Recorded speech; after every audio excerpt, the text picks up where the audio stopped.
grabado, ¿no es cierto? Y para que sirva después también, ¿no? Yo supongo que se irán sumando, pero ya son las 9:10, así que creo que estamos en posición de comenzar, ¿sí? Entonces, yo pienso que ya deberíamos empezar, ¿sí? Em, entonces, en primer lugar, un poco hacemos esto porque estamos en el mes de la Biblia, ¿cierto? En septiembre, pero además estamos en el año de la palabra, ¿no? Entonces, por este motivo hemos querido, ¿no es cierto?, desde la parroquia de San Carlos y también un poco desde la Escuela de Teología de la Prelatura de Cafayate, ¿no es cierto?, tener este pequeño ejercicio de Lectio Divina. Acordémonos que Lectio Divina es la oración con la Sagrada Escritura, ¿sí? Este ejercicio de Lectio Divina, pero le he puesto catequítica. ¿Por qué? Porque en lo que vamos haciendo la lección vamos a desarrollar muy brevemente, ¿no es cierto?, todo el tema catequístico de lo que es la Sagrada Escritura, ¿no es cierto?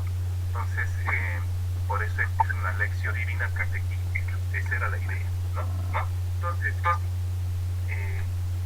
para realizar esta lección divina, como una actividad de la parroquia de San Carlos y de la Escuela de Teología para este mes de septiembre dedicado a la Biblia y en este año de la palabra, habíamos pensado tomar el texto de Hebreos, la carta a los Hebreos, capítulo 1, los primeros 4 versículos, que vendría a ser la introducción de la carta a los Hebreos, ¿no? Entonces, porque a partir de ese texto de la carta a los Hebreos, lo que queremos es reflexionar sobre la Sagrada Escritura, de alguna manera capaz que aprender alguna cosita que se nos puede haber ido, no se nos puede haber olvidado, o alguna cosa que tal vez todavía no la teníamos muy en claro, ¿no? Entonces, vamos a tomar el texto de la carta a los Hebreos en el capítulo 1, versículos del 1 al 4. Yo, teóricamente, tienen que estar viendo ustedes en su pantalla, no sé en qué parte, no tengo idea, ¿no es cierto? Tienen que estar viendo la foto del flyer, ¿sí?, que era ese libro abierto, ¿cierto?, con esa luz que les llega desde la derecha, ¿no es cierto?, desde la derecha de ustedes, ¿sí? Esa era la... Yo lo veo. Esa era ¿Lo están viendo?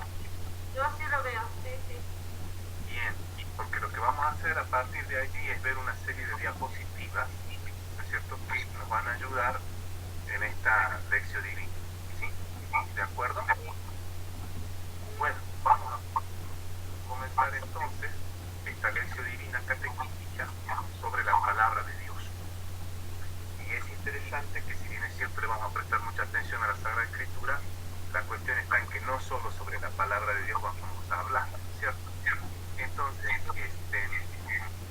la idea es que siempre en una lección divina comencemos con la invocación al Espíritu Santo, que es un momento de oración, ¿no? Entonces, lo que ustedes tienen ahora en pantalla es precisamente esa invocación al Espíritu Santo, que los invito a que la hagamos todos juntos en la medida de lo posible.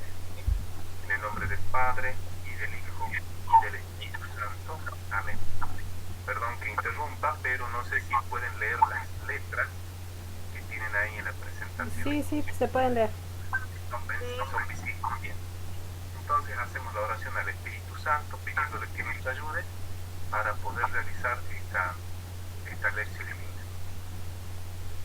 Ven sobre nosotros, Espíritu Santo, tú que inspiraste a los escritores de la Biblia, inspíranos también a nosotros Para para poder poder interpretar en la verdad, para poder llevarla a la práctica en nuestra vida para para compartirla compartirla con con la la gente. gente.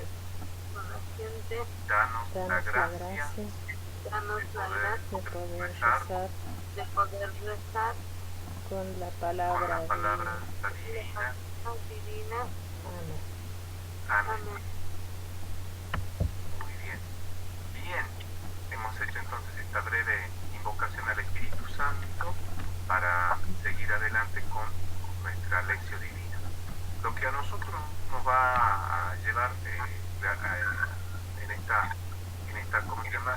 En esta lección es precisamente, les decía yo, el texto de Hebreos 1 al 4. Si todavía no lo han conseguido, no lo tienen en la Sagrada Escritura, acá lo tienen, ¿no es cierto? Y lo tienen en su mejor versión, ¿cierto? Lo tienen en griego. Acordémonos que la Sagrada Escritura no está escrita en castellano. Y la mayoría de los escritos del Nuevo Testamento están escritos en griego. Nosotros tenemos ahora en pantalla el texto de Hebreos 1 al 4 en el idioma original. ¿Sí? ¿Por qué lo puse? Porque, bueno, no está de más. Y además no deja de ser un poco curioso, ¿no? Pero también para que nos demos cuenta que siempre leer la Biblia implica un esfuerzo de interpretación, ¿no es cierto? Y es necesario también que tengamos el interés por conocer un poco más. No digo que aprendamos griego, no digo que aprendamos hebreo, ¿no es cierto? No digo que aprendamos arameo. Digo que simplemente tengamos en cuenta el detalle, por ejemplo, de que habitualmente el texto está en otro idioma, un idioma antiguo aparte, que puede tener una serie de significados o de connotaciones que a lo mejor nuestro idioma castellano no los tiene o no los tiene tan claros. Y eso, cuando nosotros lo descubrimos, porque hemos leído algo por ahí o alguien nos lo ha dicho, ¿no es cierto?, le encontramos una riqueza mucho más grande a nuestro texto. Para que no nos sigamos confundidos con este texto que está en griego, vamos a pasar al texto ya traducido al castellano, Hebreos 1 al 4. ¿Sí? Sí. Bien. Y en este texto ya lo podemos ir leyendo, si ustedes lo pueden leer en sus Biblias, háganlo, si quieren lo tienen ahora en pantalla. ¿Sí? Después de haber hablado antiguamente a nuestros padres por medio de los profetas en muchas ocasiones y de diversas maneras, ahora en este tiempo final Dios nos habló por medio de su Hijo, a quien constituyó heredero de todas las cosas y por quien hizo el mundo. Él es el resplandor de su gloria y la impronta de su ser. Él sostiene el universo con su palabra poderosa. Y después de realizar la purificación de los pecados, se sentó a la derecha del trono de Dios en lo más alto del cielo. Así llegó a ser tan superior a los ángeles, cuanto incomparablemente mayor que el de ellos es el nombre que recibió en herencia. ¿Sí? Ese es nuestro texto. Entonces vamos a comenzar, ¿no es cierto?, a realizar la segunda parte de la lección. Nosotros normalmente cuando hacemos el ejercicio de la lección solemos tener como 4 partes o 5 según. La primera, que es la lección como tal, es decir, la lectura del texto, que es lo que acabamos de hacer. Nunca empezamos la lección sin invocar al Espíritu, que es lo que hicimos también.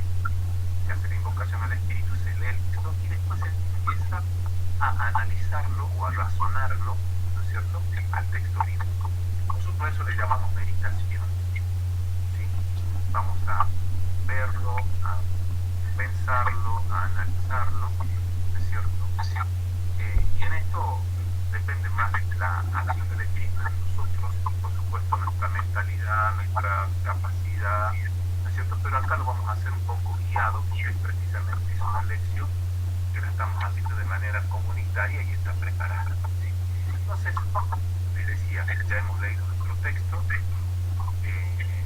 Hebreos, que nos da pie para que nosotros reflexionemos reflexionemos sobre la palabra de Dios. Ahora vamos a ir yendo a lo que viene a ser la parte de la meditación. Recordemos, la lección divina hay varias formas. La que vamos a seguir es esta: la de la lectura, la de la meditación, un poco la de la oración y la contemplación o la acción. ¿Sí? Otros tienen un sistema mucho más simple, que es lo que dice el texto, ¿no es cierto? Que es lo que me dice a mí el texto, ¿cierto? Y por último, en qué me invita a cambiar. Ese también es un esquema muy válido, muy práctico, ¿no es cierto?, para realizar el ejercicio de la lección divina. Entonces comenzamos la parte de la meditación. Vamos a empezar un poco a desglosar lo que es la palabra de Dios a partir de este texto de Hebreos 1:4. Lo más importante, o una de las cosas que más me ha llamado la atención en este texto, es precisamente algo que nosotros tenemos muy asimilado, pero que no porque esté muy asimilado quiere decir que sea de segunda categoría o de poca importancia. Es esto: Dios nos habla, Dios nos habla. De muchas maneras ha hablado Dios, ¿no es cierto?, antiguamente a nuestros padres, dice el autor de la carta a los Hebreos, ¿no es cierto? Y pienso yo, ¿no es cierto?, que lo que más podemos rescatar es esto, que Dios nos habla. O sea, que somos dignos, ¿no es cierto?, de entablar un diálogo con Dios. Dios nos habla porque nos ha hecho capaces, ¿no es cierto?, de escucharlo y de poderle contestar, de establecer un diálogo con Él. Entonces, esto de que Dios nos habló es importantísimo, porque es lo que está en la base de la revelación, ¿no? Dios nos habla. Entonces, podríamos ir pensando en lo hermoso que es saber que Dios nos habla. Acá lo interesante también es que, ya que estamos, pensemos en cómo nos habla Dios. Aparte, lo primero que se nos ocurre pensar que nos habla en la Biblia, sin duda, sí. No, pero también es interesante darnos cuenta de otras cosas. Y no solo el escrito nos habla. Sí, Dios también tiene otros mensajes que no tienen la misma categoría que la Biblia, sin duda que no, pero que no dejan de ser mensajes, ¿no es cierto?, que Dios da. Y ustedes tienen ahí, yo a pensarlo, Dios nos habla a través de la creación. Nos habla a través de los acontecimientos. Nos habla también a través del prójimo, ¿no? Ahora, sin duda que la manera privilegiada es la Sagrada Escritura, la Biblia, pero no es lo único. Y si nosotros nos ponemos a pensar un poquito, ¿no?, nos vamos a dar cuenta que la Sagrada Escritura precisamente es Sagrada Escritura porque descubre el mensaje de Dios en la creación, porque descubre el mensaje de Dios en los acontecimientos, descubre el mensaje de Dios en el prójimo. Después viene el escrito. Entonces, veamos cómo se ha formado la Biblia, la formación de los escritos bíblicos, cómo se ha hecho. No es como nosotros podemos pensar de que la Biblia se ha hecho como normalmente se suele hacer un libro hoy en día, en la modernidad. Alguien tiene una idea genial o conoce muchas cosas, se sienta y escribe un libro. Punto. No. La Biblia no se armó así. La Biblia se hace a partir primero de los relatos orales. Hablemos primero del Antiguo Testamento, ¿no es cierto? Son los relatos orales, ¿no es cierto?, los cuentos, las historias que las tribus de Israel se iban contando y repitiendo y pasándose de generación en generación, ¿no es cierto? Las historias, los cuentos que tenían los dichos, los poemas, las canciones que el pueblo de Israel tenía como cualquier otro.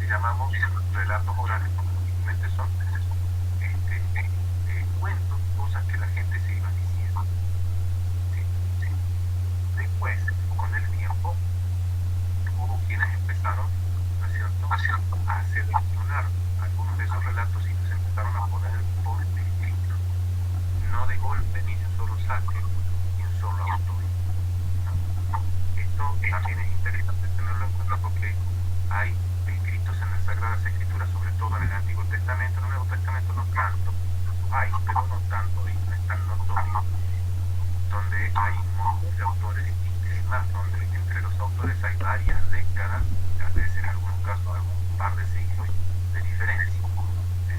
Alguien escribió algo y después de mucho tiempo alguien revisó el escrito y escribió otro poco. Y después pasó mucho tiempo, tal vez un siglo, tal vez 5 décadas, capaz que una, y alguien le escribió algo más. O dijeron, vamos a poner otra tradición, ¿no es cierto?, sobre esto. ¿Por qué? Porque alrededor de los escritos, de los relatos de Israel, se iban armando verdaderas tradiciones. Entonces, algunos tomaban una tradición, después el otro le ponía otra, y así se van armando los textos, ¿no es cierto?, de las Sagradas Escrituras. Entonces, y no es que vino uno, se sentó y te escribió el Génesis de entrada, ¿no es cierto?, de un solo tirón. No, no. Es un proceso larguísimo, de muchos años. Cuando pasamos al Nuevo Testamento, el esquema es prácticamente el mismo. Tenemos los relatos orales, sí, yo se lo estoy mostrando ahí. Tenemos relatos orales porque en primer lugar el Evangelio, es decir, la noticia de Jesús, es oral. Jesús no escribió, Jesús predicó. ¿Sí? Y los apóstoles fueron predicadores de esa buena noticia de Jesús. ¿Sí? Los escritos vienen después, pero la primera divulgación de la fe cristiana es por relatos orales. Todos los discursos que tenemos de Jesús, todos los acontecimientos, los milagros, las cosas que hizo, cómo se comportaba, ¿no es cierto? Primero fueron de comunidad en comunidad, ¿no es cierto?, de manera oral, predicada. ¿Sí? Entonces tenemos de nuevo otra vez el mismo esquema, relatos orales. Esos relatos orales, según las comunidades, según las necesidades, fueron formando tradiciones y a partir de allí, ¿sí?, se produce la selección escrita. Alguien escribe algo, otros escriben otra cosa, hay evangelios que cuentan una cosa y los otros no la cuentan, hay otras cosas que se repiten, se dan cuenta, y es por esto que se han formado tradiciones orales que después alguien empezó a escribir. ¿Sí? Dios nos habló, ¿sí?, pero no nos mandó, no nos tiró el libro por la cabeza, ¿no? La Biblia, ahí está para que ustedes lean, ese es mi mensaje. Esa manera de ver, por ejemplo, es propia de otros. Por ejemplo, el libro divinamente revelado es un libro que Dios te lo dio, ya está. Y no, esto lo que se fue formando y se fue formando de esta manera, ¿no? Cuando hablamos de este Dios que nos habla, es interesante que tengamos en cuenta este detalle, ¿no?, para que no caigamos en, ¿cómo les voy a decir?, en errores que después nos llevan a tener una serie de fantasías que no tienen nada que ver con la palabra de Dios. Por eso, para ver cómo es esto, para que no caigamos a veces en fantasías que no tienen nada que ver con la palabra de Dios, pensaba podríamos mirar en qué consiste la inspiración bíblica, porque todos los que fueron escribiendo los relatos orales, tanto del Antiguo Testamento como del Nuevo Testamento, ¿sí?, todos ellos, ¿cómo te voy a decir? Se me está sumando uno acá, aquí yo estoy tratando de admitir. No sé si ya está dentro. Ya. Bien, sí, ya lo tengo. Entonces, me decía, ¿no? Hola, ¿qué tal? ¿Cómo estás? Me alegra que estés con nosotros mucho. Te estaba diciendo entonces, ¿cómo es esto, no? Se da la tradición oral primero de los sagrados escritos, después los empiezan a escribir, ¿no es cierto? Después los empiezan a escribir, pero los que lo escriben lo hacen bajo la inspiración del Espíritu Santo. O sea, a eso nosotros le llamamos inspiración bíblica. ¿Sí? ¿En qué consiste esa inspiración bíblica? ¿Sí? Entonces, veamos primero en qué no consiste. ¿Sí? Porque uno dice, bueno, entonces Dios les inspiró lo que tenían que escribir. Uno piensa que Dios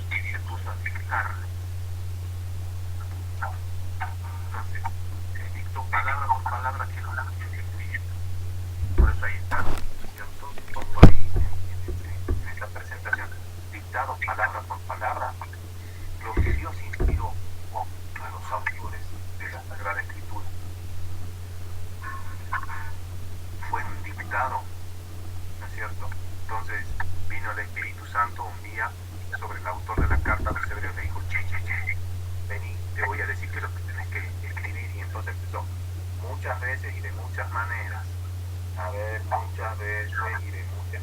No fue así. No fue un dictado palabra por palabra. Entonces, ¿cómo es la inspiración bíblica? Inspiración bíblica real. Inspiración bíblica real es inspiración a los autores, ¿no es cierto? O al autor de algún escrito bíblico, ¿no es cierto? Según sus facultades humanas. ¿Y qué entendemos nosotros por facultades humanas? El estilo de escribir, el contexto en el que escribe, la cultura en la que escribe, la cultura que este hombre, normalmente solían ser varones, ¿no es cierto? Que este hombre tenía. En los diversos tiempos no es lo mismo un escrito hecho por un autor antes que después del exilio de Babilonia, por ejemplo. ¿No es cierto? No es lo mismo. El judío que escribió algunos pedazos del Antiguo Testamento antes del destierro de Babilonia no va a escribir lo mismo que escribió otro después del destierro de Babilonia y otro que vivió en el destierro de Babilonia. ¿Sí? Son cosas muy distintas. Y también de acuerdo a los destinatarios, cuando uno escribe un libro, ¿no es cierto? Piensa en la gente a la que le está escribiendo. ¿No es cierto? Nunca escribís así solo, escribo lo que se me ocurre. No. Vos tenés en tu cabeza a quién le estás escribiendo. Entonces, si pensamos en el Antiguo Testamento, la mayoría de los autores están pensando en el pueblo de Israel, a ese pueblo le está escribiendo. Si pensamos en el Nuevo Testamento, ¿no es cierto? Te das cuenta que hay escritos que están hechos pensando en gente que viene del paganismo. Hay otros que están hechos para gente que viene del judaísmo. Cuando Dios inspira, sí, inspira, pero de acuerdo a las capacidades del autor, del escritor, ¿no es cierto? No es el dictado palabra por palabra, como muchas veces algunos creen. Normalmente suele ser gente que no comparte el credo católico, ¿no? Entonces, la inspiración es a esta persona, pero con todas las capacidades que tiene esa persona. ¿Sí? Entonces, no es lo mismo el poeta que escribe el Cantar de los Cantares, ¿no es cierto?, que aquel que hace la genealogía de, qué sé yo, de Abraham. No es lo mismo, porque uno es poeta y el otro no. ¿Sí? Entonces, la manera de escribir es completamente distinta. ¿Los dos están inspirados por Dios? Seguramente que sí. Sí, pero la manera, la cultura, el estilo, los destinatarios que ellos tienen en su cabeza no son los mismos, y entonces la manera de escribir es completamente diversa. Ahí es importante tener en cuenta todo lo que viene a ser la cuestión de los géneros literarios, que acá no lo vamos a tocar porque si no terminamos nunca, ¿cierto? Pero esto es interesante, ¿no? La inspiración bíblica está dada a los autores, ¿no es cierto?, sin ningún error en lo que se refiere a nuestra salvación. La Sagrada Escritura, la Biblia, no tiene ningún error. Alguien puede decir, no, eso es macana, si está visto que hay un montón de errores. No tiene ningún error en lo que se refiere a nuestra salvación. La Biblia no es un libro de cosmología, no es un libro de historia, aunque cuente historias. ¿Sí? La Biblia no es un libro de ciencia, aunque tenga conocimientos científicos mucho más limitados que los nuestros, ¿no es cierto? Pero no es esa la finalidad que tiene la Biblia. La finalidad que tiene la Biblia, ¿no es cierto?, es descubrirnos la verdad para que nosotros alcancemos nuestra salvación eterna. ¿Puedo interrumpir Siempre un se trae minuto? colación cuando se habla de esto. ¿Puedo interrumpir un minuto? Yo, Interrúmpate. ¿podés mutear el micrófono? Bueno, Sí, a ver, puedo, a ver si puedo mutear. Vos no, Micrófono, Flavio. no tengo idea No, dónde no, está no, metido. Rocío lo tiene que hacer. a ver, Ah. yo también tengo la misma, no sé cómo hacerlo. Toca la pantalla y va a aparecer abajo en la parte inferior el icono de micrófono, que parece una florcita. A ver. No la veo. Tenés abajo 3 iconos. Uno es un teléfono rojo no lo aprietes porque te va a sacar afuera. Después Sí. tenés la camarita y después hacia el otro lado tenés el microfonito. Ajá, ahí está. ¿Lo distinguiste? Sí. Listo. Si lo apretás, eso te lo va a bloquear. Ahí está. ¿Sí? Entonces ahora ya no te escucho, Rosy. Si necesitan hablar, habilitan el micrófono, ¿sí? O escriben en el chat. ¿Sí? Eso es más o menos la dinámica del chat. Lo tienen hacia la derecha de su pantalla. ¿Está? ¿Sí? Bien. Entonces, les decía esto, ¿no? La Sagrada Escritura nos enseña la verdad en lo referente a nuestra salvación, ¿no? Y el ejemplo que normalmente se suele poner para hablar sobre este tema es el tema de la creación en 7 días, ¿cierto? O el tema de la creación del hombre hecho de barro, ¿no es cierto? O la mujer sacada del costado del varón, ¿no es cierto? Entonces uno dice, eso no puede ser, científicamente eso no se puede sostener. Por supuesto no se puede sostener, claro que no se sostiene, pero la Biblia no es un libro de ciencia. Dios nos hizo inteligentes para que después nosotros, por nuestras propias capacidades, podamos darnos cuenta cómo más o menos pudo haber sido originado el mundo. A la Biblia le interesa que vos te des cuenta cuál es el camino de tu salvación eterna. ¿Sí? ¿De acuerdo? Entonces, la Biblia no tiene ningún error, no tiene ningún error en lo referente a nuestra salvación. ¿Sí? No le busquen a la Biblia verdades científicas porque no es un libro de ciencia. ¿Sí? Es un libro que Dios ha inspirado para nuestra salvación. ¿Estamos? Bien, sigamos un poquito adelante. Y ¿cómo hacemos entonces para interpretarla correctamente? ¿Sí?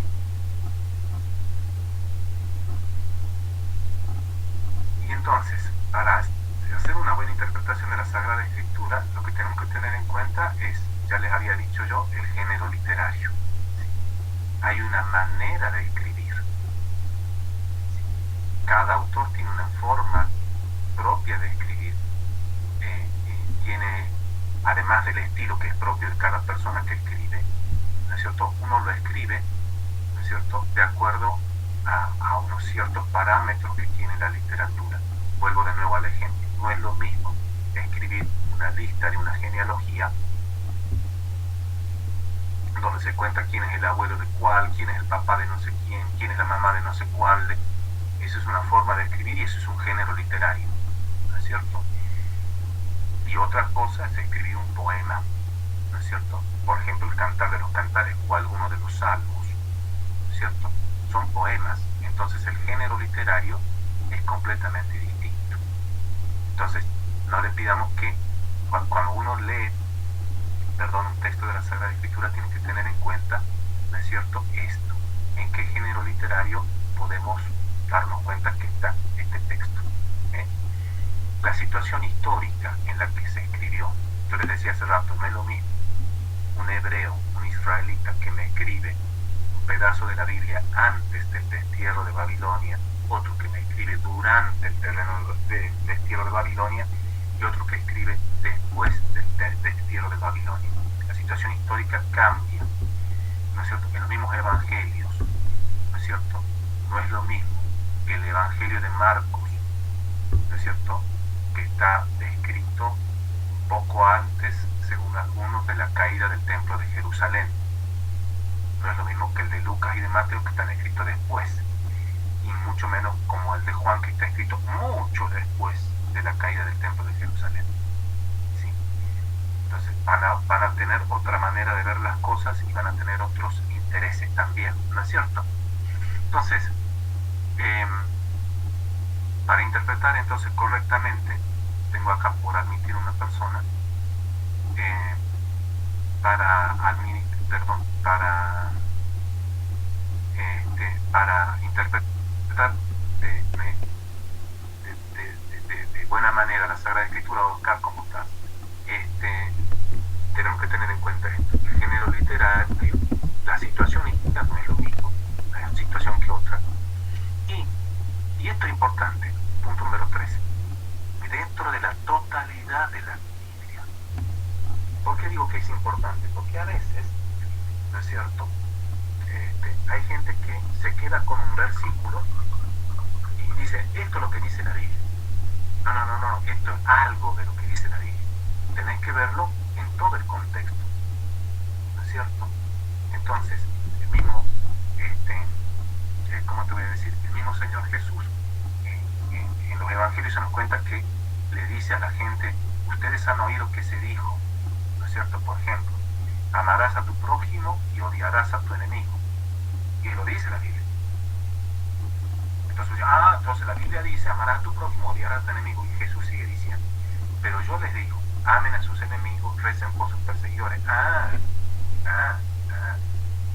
Entonces no me puedo quedar con una sola frasecita, ¿no es cierto? Porque dentro de todo lo que dice la Biblia, esa frasecita tiene, ¿no es cierto?, su punto de modulación. ¿Sí? Tiene su punto de modulación. Ojo por ojo, diente por diente, golpe por golpe, ¿no es cierto? La ley del talión famosa. ¿Está en la Sagrada Escritura? Claro que sí, ¿no es cierto? Pero el mismo Señor Jesús, ¿no es cierto?, le amplía, ¿no es cierto?, el espectro a esa ley que es la llamada ley del talión. Entonces, cuando nosotros leemos la Biblia para interpretarla correctamente, sí, es importantísimo que la sepamos interpretar dentro de la totalidad de la Biblia, porque si no empezamos a caer, como te voy a decir, en extremismos que no tienen nada que ver con la buena interpretación de la Biblia. Entonces decimos, la Biblia es machista, por decirte, ¿no es cierto? Y sí, la cultura hebrea normalmente y en su gran mayoría es machista, pero no es todo lo que está en la Biblia. En la Biblia también está el papel de la mujer, sobre todo se nota mucho en Jesús, ¿cierto? Entonces, hay un montón de cosas que dentro de la totalidad de la Biblia no me puedo quedar con un solo pedacito, ¿se dan cuenta? Bien, el otro punto, número 4, para interpretar correctamente, en consonancia con la tradición de la Iglesia. La Iglesia, ¿no es cierto?, tiene una tradición, porque la Sagrada Escritura, los escritos del Nuevo Testamento se arman a partir, ya lo habíamos visto al principio, de los relatos orales que hicieron los primeros predicadores del Evangelio, que fueron los apóstoles, pero no solamente los apóstoles, ¿no?, sino también los primeros cristianos, así en general, iban y predicaban, ¿no? Eso fue formando la tradición de la Iglesia. De esa tradición, algunas cosas han quedado escritas en los Evangelios, y en las cartas, y en el Apocalipsis, pero no todas. Hay parte de la tradición de la Iglesia que han ido pasando oralmente y que se mantienen vivas hasta el día de hoy. Entre esas, por ejemplo, la asunción de la Virgen a los cielos en cuerpo y alma. Muchas veces nuestros hermanos nos dicen, ¿dónde dice eso en la Biblia? Y no dice en ninguna parte. Eso es tradición de la Iglesia que se fue gestando junto con la Sagrada Escritura, ¿no? Entonces, la tradición dio origen a la Sagrada Escritura. Entonces, no es de segunda, es tan de primera como la Sagrada Escritura, ¿no es cierto? Entonces, en consonancia con la tradición de la Iglesia siempre, ¿sí? Y teniendo en cuenta el magisterio. ¿Qué es el magisterio? Es el servicio que los obispos, y sobre todo el Papa, le ofrece a la Iglesia, por mandato de Dios, de enseñar correctamente la verdad revelada por el Señor, ¿sí?, a la Iglesia. Entonces, los pronunciamientos, los escritos de los papas y de los obispos, ¿es cierto?, que están en comunión con toda la Iglesia, forman parte de ese magisterio de la Iglesia. Entonces, cuando interpretamos y nos damos cuenta que no estamos de acuerdo ni con la tradición, no que no estamos de acuerdo, sino que estamos saliéndonos afuera de la tradición de la Iglesia o fuera del magisterio de la Iglesia, tener apenas seguridad que no estás interpretando correctamente. Porque tanto la tradición como el magisterio como la Sagrada Escritura son todas obras del Espíritu Santo. Y vos, ni yo, ni nadie es más que esa acción del Espíritu Santo que se ha venido haciendo en la Iglesia a lo largo de los siglos. ¿De acuerdo? Entonces, para, perdón, para hacer una buena interpretación de la Sagrada Escritura, es interesante tener en cuenta también los textos paralelos. Los textos paralelos. ¿Cómo eso? Bueno, vamos a ver. La otra cosa, las notas al margen o al pie del texto que estamos leyendo. La otra cosa, las introducciones a los libros. La otra cosa tiene que ver con el tema de la tradición y con el tema del magisterio, mantener la unidad con la iglesia. Y lo último, el mayor entusiasmo por la conversión de vida.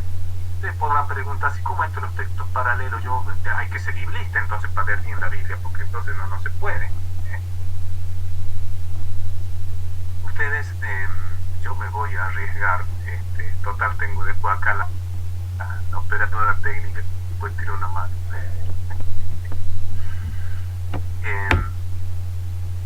No sé si ustedes lo pueden estar viendo ahí, he cambiado en la pantalla lo que estaba compartiendo, ¿no es cierto? Y tienen que ver una paginita en blanco, no sé si la están viendo. Sí, veo que la están viendo. Sí, padre, yo la veo, sí. Bien, perfecto. Esta página, ¿no?, en blanco, que ustedes tienen ahí en pantalla, es una página tomada medio al azar, ¿no es cierto?, de un ejemplar de la Biblia, que en este caso es la Biblia del Peregrino, ¿no? Y no sé si se podrá ver, pero es una página del Evangelio de San Lucas, ¿no?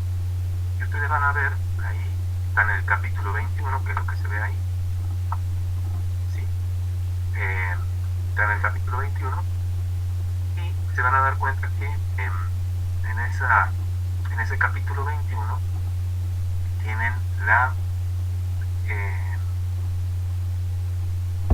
la ofrenda de la viuda, aquella vez que Jesús, ¿sí?, es el título que le pusieron, ¿sí?, la ofrenda de la viuda, aquella vez que Jesús les hace ver a los apóstoles lo interesante que es que esa mujer, aquella viudita, que era muy pobre, ¿sí?, puso más plata que cualquiera en el tesoro del templo, ¿no es cierto?, porque había puesto solamente 2 monedas de cobre. Y Jesús les dice a los apóstoles: ven, esa viuda ha puesto más que todo el mundo. Capítulo 21 del Evangelio de San Lucas. Yo les voy a mostrar, les voy a marcar, ¿no es cierto?, ahora el texto. En este círculo está lo que escribió San Lucas. Uy, ahora no me salió. A ver. Todavía siguen viéndola, ¿no es cierto? Sí. Bien, entonces, esto es lo que está escrito por el evangelista San Lucas. ¿Sí? Bien. Uno puede decir, bueno, es el texto de San Lucas. Ahora, ¿cómo encuentro yo el texto paralelo? Es precisamente lo que está justo acá debajo. Justo acá debajo. Ustedes tienen la ofrenda de la viuda, ¿sí?, y acá debajo tienen Marcos 12, 41, 44. ¿Y eso para qué lo habrán puesto? No sé, no tengo idea. Bueno, es el texto paralelo.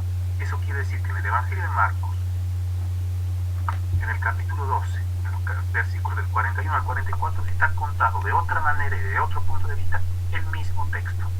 Y eso te puede llevar, ¿no es cierto?, a descubrir algunas cosas que pueden ser bastante interesantes al momento de interpretar la Sagrada Escritura, ¿sí? Entonces, ese es el texto paralelo.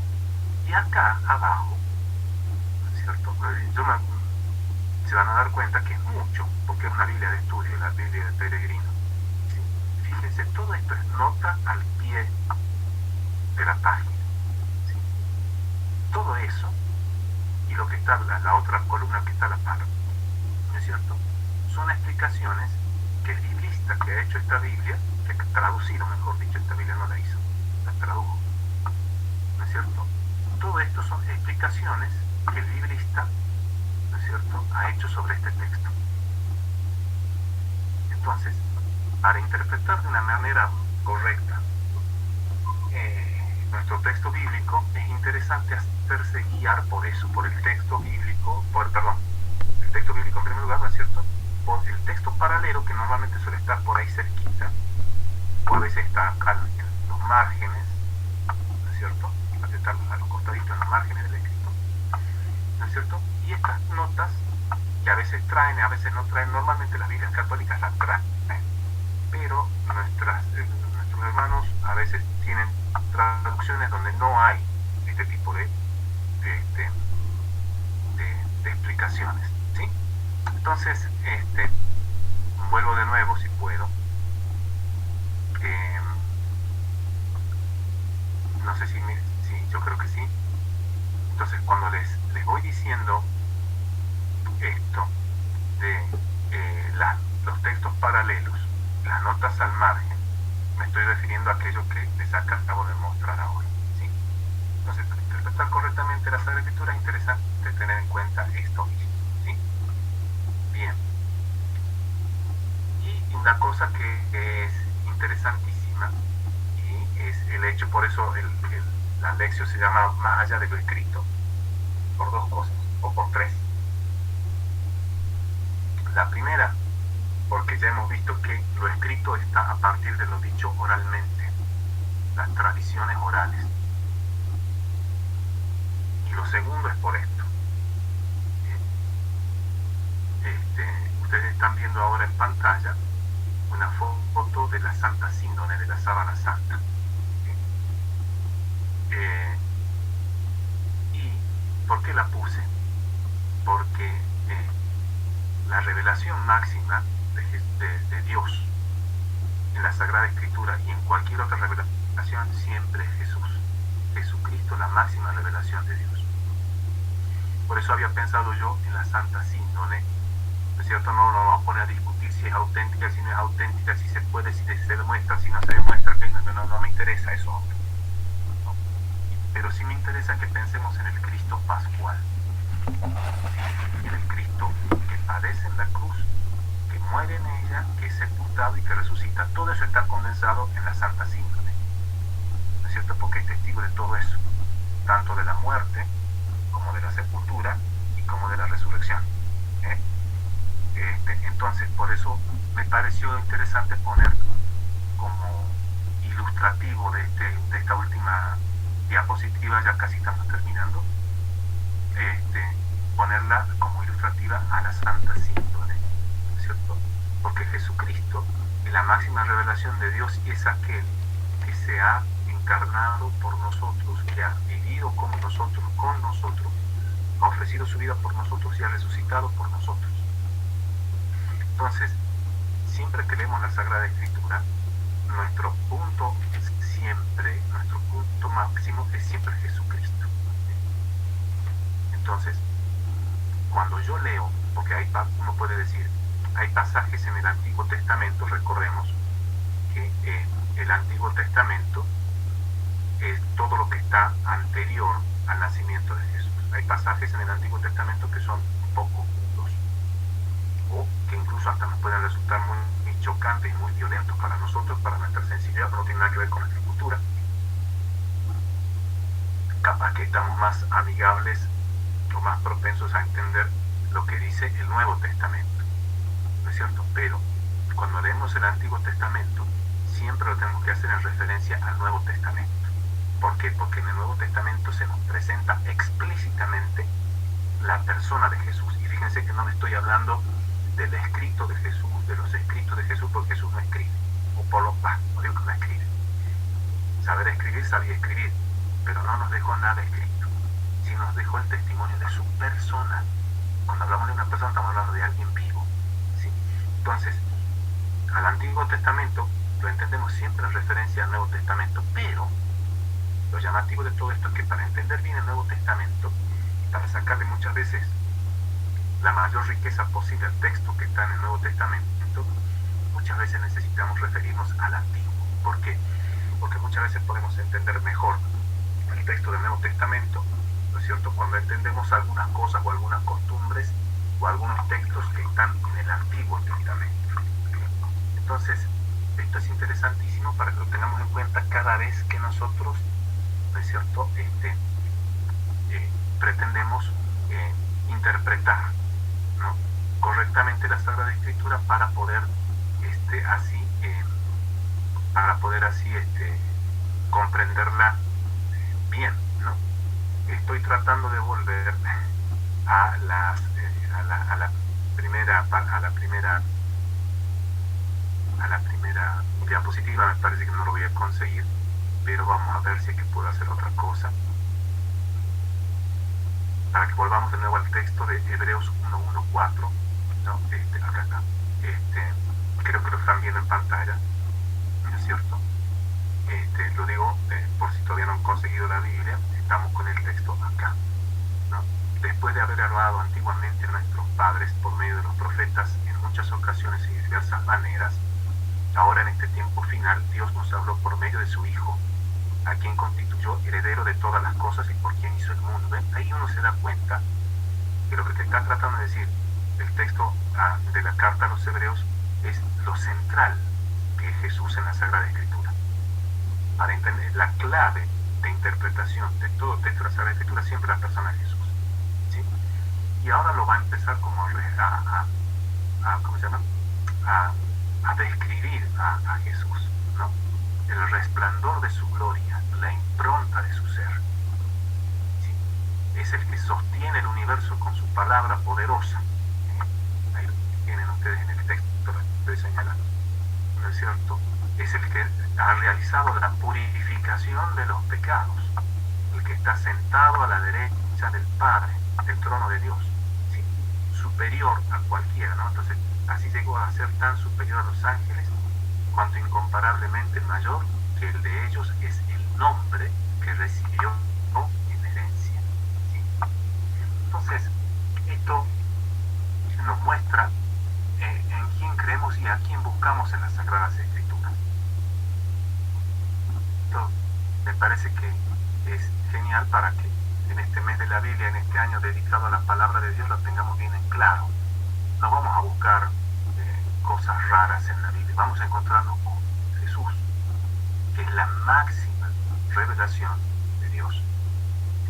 La máxima revelación de Dios es Cristo. Entonces, sin desmerecer y sin ningunear otras revelaciones que le llamaríamos privadas, ¿no es cierto? Sin desmerecerlas, siempre toda revelación, toda aparición, todo mensaje que se diga que viene del cielo, si no está de acuerdo con lo que Dios nos muestra en las Sagradas Escrituras, en la persona de Jesús, póngale la firma que eso no sirve. De entrada. No, pero es que dice que un angelito, ya, no va. Si no está en armonía con lo que el Señor nos ha mostrado en la persona de Jesús, ¿no es cierto? Manifestado sobre todo en los evangelios, ¿no es cierto? No es cierto. Porque la máxima revelación de Dios es la persona de este Jesús, ¿no es cierto? Vivo ahora porque ha resucitado y ha entregado la vida por nosotros, para nuestra salvación, para el perdón de nuestros pecados. Por eso, yo creo que un poquito lo que a mí me interesaba que tengamos en cuenta, o hacia donde quería que vayamos nosotros con nuestra elección divina, era a descubrir o a redescubrir este Jesús, la centralidad que tiene Jesús en el mensaje de la Sagrada Escritura. No nos acercamos a una obra antigua solamente porque no queremos hacernos intelectuales, no. Buscamos un encuentro con alguien vivo, que es la manifestación perfecta del Padre. Esa es nuestra fe. Bien. Yo creo que estamos ya sobre el final, ¿no es cierto?, de nuestra lección divina, ¿no es cierto? Estoy perdido acá en el Meet. Pero de todas maneras, bueno, podríamos ir haciendo, ¿no es cierto?, una oración final. Ya me encontré, no sé si ustedes me siguen viendo o no. Si no me ven, deben estar muy felices ya. Déjame compartir pantalla. Bien. Creo que estamos, ¿no? Sí. Bien, entonces, les decía yo, podemos ir pensando ya en concluir nuestro encuentro, ¿no?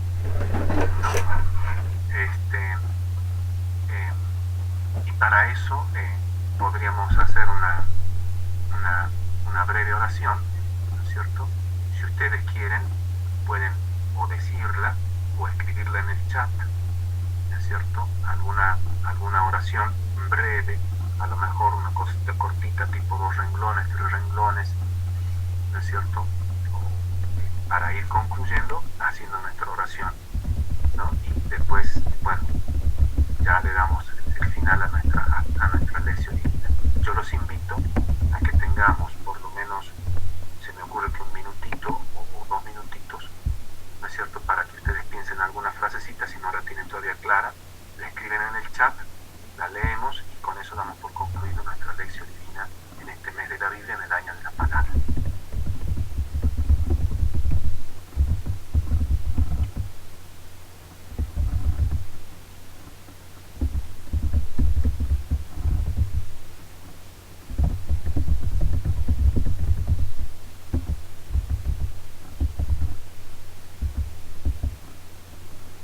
Recuerdo, el texto es Hebreos 1:1-4.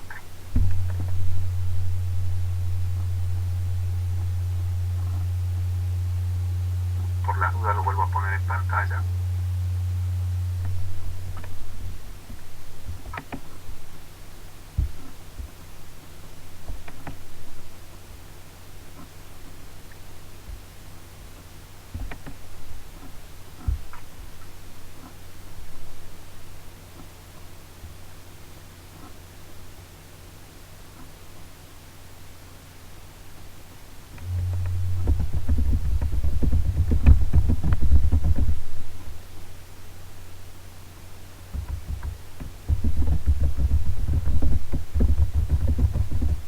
Estoy viendo ahí que me pusieron una pregunta, luego vamos por ello, ¿sí? Hacemos nuestra pequeña oracioncita, repito, un rengloncito, 2, 3, cosas sencillitas, para ir concluyendo nuestro ejercicio de lección divina, y luego voy con una preguntita que estoy leyendo acá.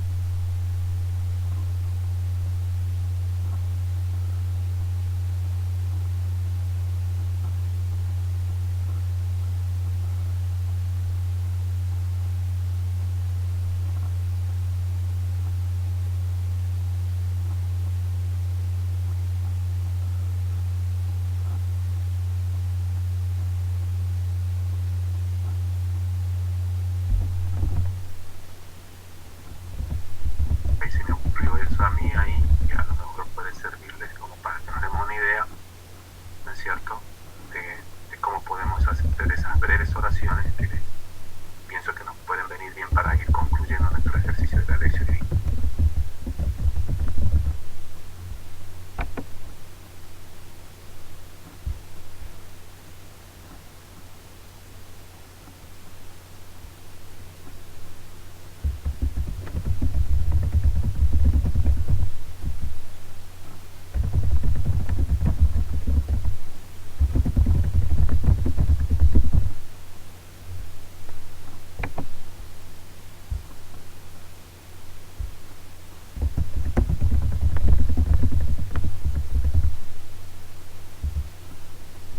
Bien.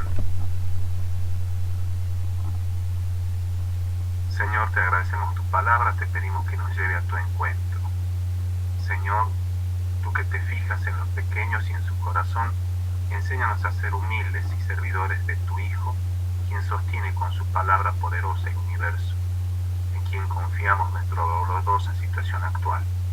Te entregamos nuestras familias, nuestros amigos y nuestro corazón.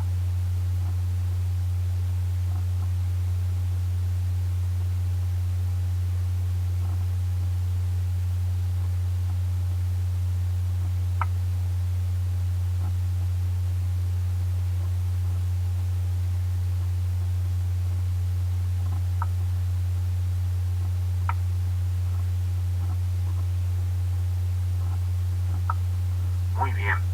Bueno, yo les agradezco mucho, ¿no es cierto?, su participación en este Meet que hemos querido hacer desde la parroquia de San Carlos y de la Escuela de Teología. Vamos a hacer una oración a la Santísima Virgen María, una Ave María. Si ustedes se pueden unir con el audio o no, eso ya depende, pero le recemos a la Virgen porque es en ella donde se hizo carne esta palabra. Hay otro Palabra de mensaje. Dios. Entonces rezamos todos juntos. Hay otro mensaje antes, Padre. Hay un mensaje, bien, Dios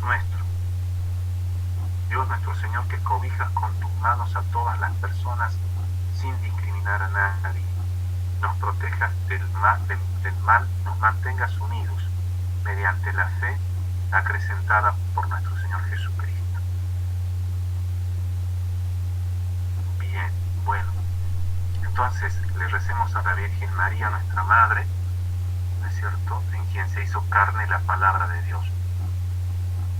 Una de las cosas por las que le había puesto más allá de lo escrito es porque cuando nosotros leemos la Biblia, no es solamente lo que está escrito, les hablaba de la tradición de la Iglesia, pero también me refería a lo que Dios nos inspira a nosotros.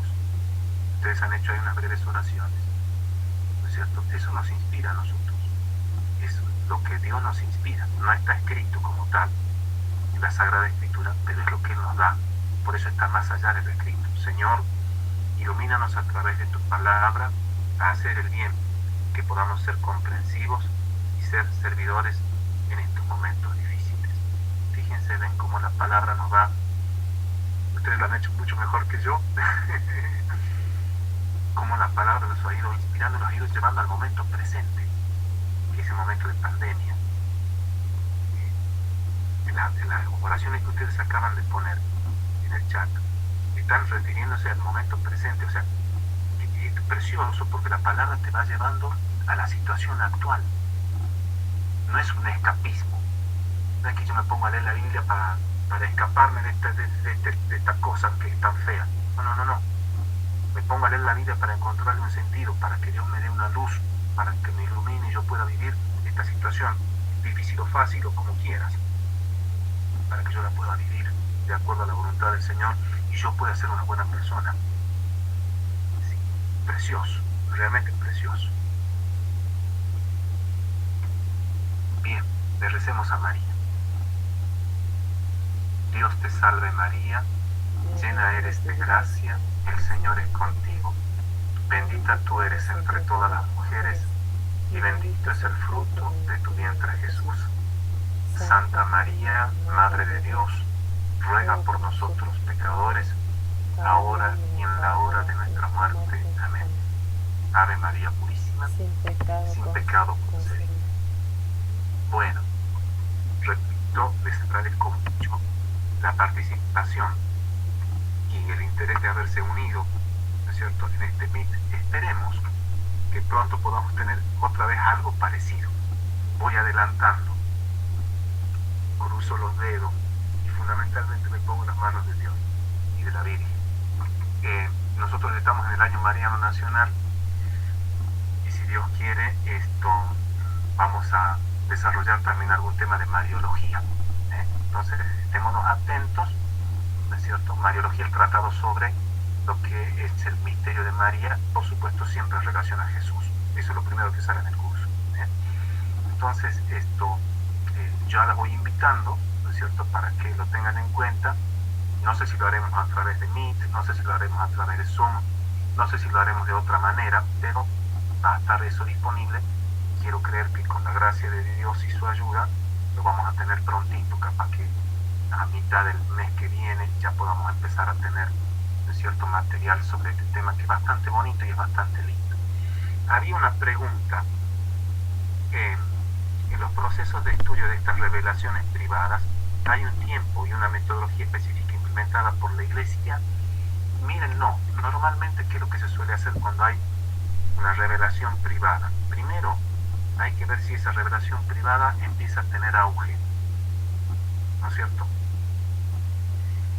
Si empieza a ser conocida, si empieza a generar todo un movimiento a su alrededor. Eso en primer lugar.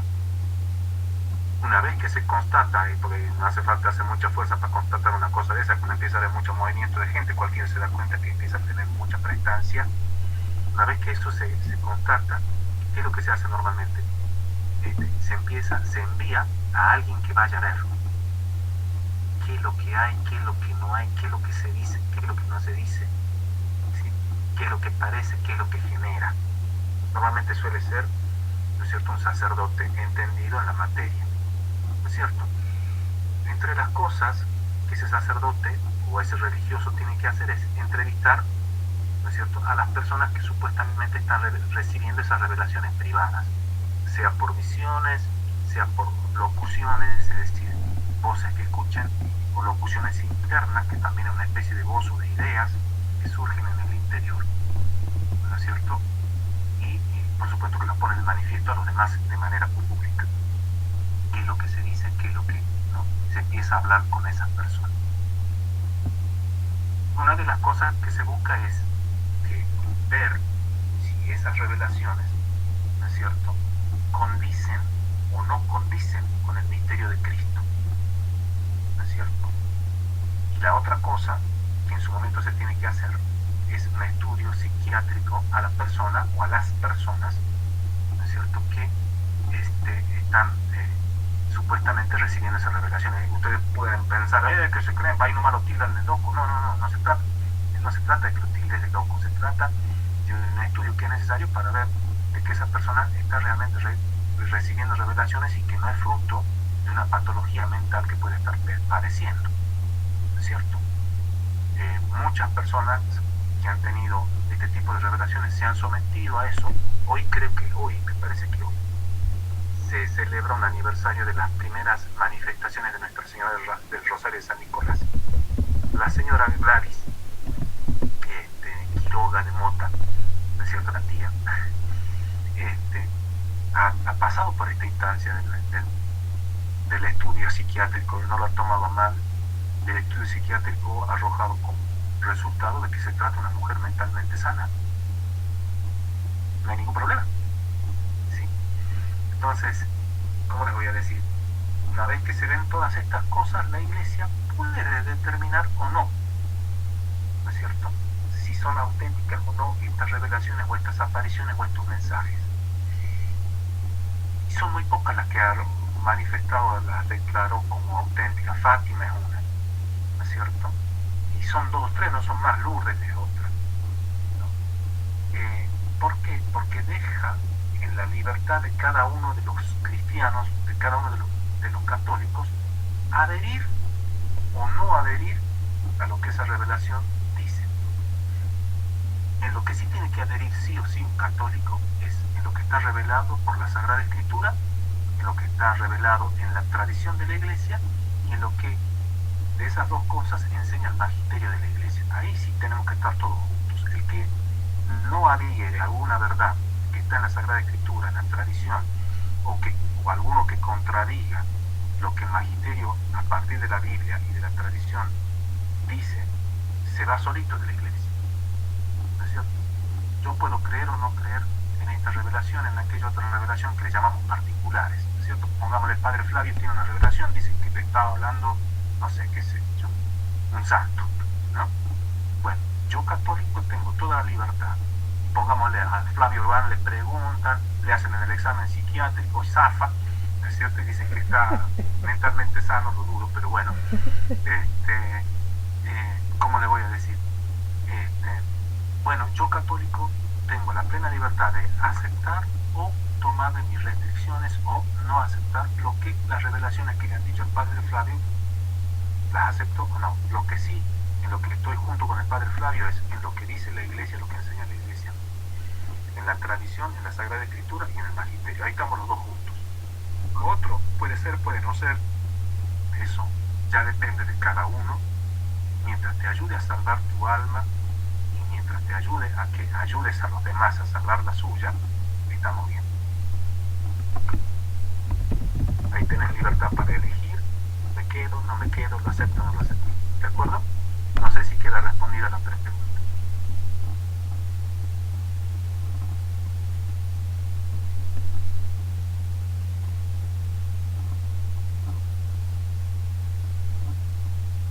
A ver.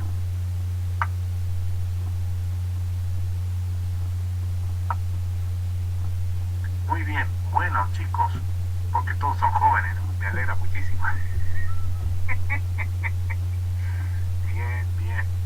Bueno, muchas gracias a ustedes. Yo me voy despidiendo, voy cortando ya con el webinar. Perdón, esto va a quedar grabado, creo que se está grabando, ¿sí? Y lo vamos a colgar, ¿no es es cierto?, en su momento en el YouTube. Lo vamos a compartir también por el Facebook para que puedan seguir a quienes les interese el tema, ¿sí? A lo mejor hay gente que no se puede conectar, se olvidó, lo que fuere, ¿no es cierto?, pero ha sido una linda participación, bastante gente, ¿no es cierto?, y sobre todo bastante, ¿cómo les voy a decir?, bastante participativo, valga la redundancia, y espero que les haya servido, ¿no?